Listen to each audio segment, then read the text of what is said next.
কক্সবাজারের টেকনাফের বাহারছড়ায় মালয়েশিয়ায় পাচারের উদ্দেশ্যে বন্দী থাকা নারী, পুরুষ ও শিশুসহ ৩২ জন উদ্ধার, যার মধ্যে ২১ জন বাংলাদেশি ও ১১ জন রোহিঙ্গা।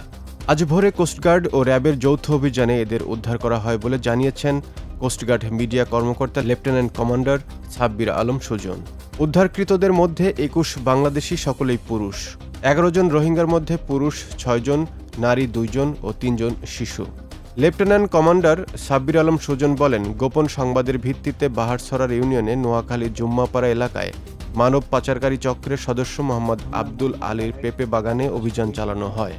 অভিযান চালানোকালীন উক্ত বাগানে তল্লাশি চালিয়ে পাচারের উদ্দেশ্যে বন্দী থাকা নারী, পুরুষ ও শিশুসহ ৩২ জন ভুক্তভোগীকে উদ্ধার করা হয়। এ সময় যৌথ বাহিনীর উপস্থিতি টের পেয়ে পাচারকারীরা পালিয়ে যাওয়ায় কাউকে আটক করা সম্ভব হয়নি।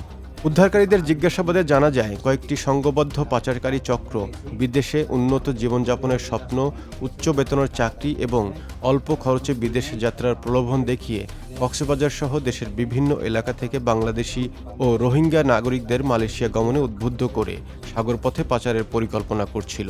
উদ্ধারকৃত ব্যক্তিদের পরবর্তী আইনানুগ ব্যবস্থা গ্রহণের জন্য টেকনাফ মডেল থানায় হস্তান্তর করা হয়েছে বলে জানান তিনি।